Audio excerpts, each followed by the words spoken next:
Last time I talked about different types of mutual funds like equity, debt, hybrid and liquid. Today let's dive into equity mutual funds. So what are equity mutual funds?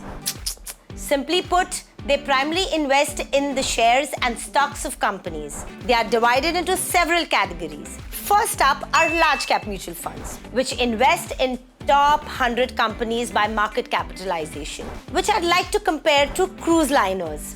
They aim to offer smooth, steady ride, investing in blue chip companies, providing risk-adjusted returns, with an aim to keep your investment journey safe.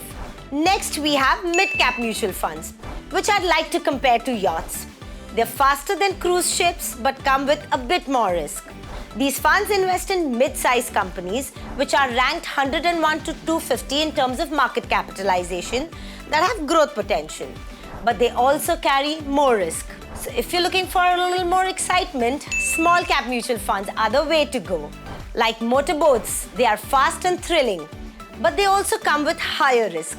These funds invest in smaller companies ranked 251 onwards in terms of market capitalization, with significant growth potential, making them more volatile. Then there are multi-cap funds, which invest across all categories, large, mid and small cap.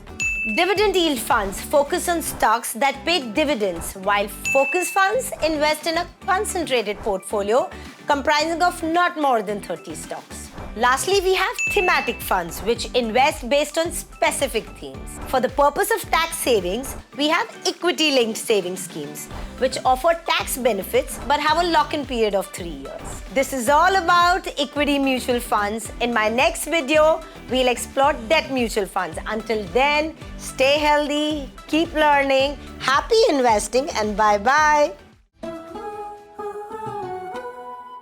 Mutual fund investments are subject to market risks. Read all scheme-related documents carefully.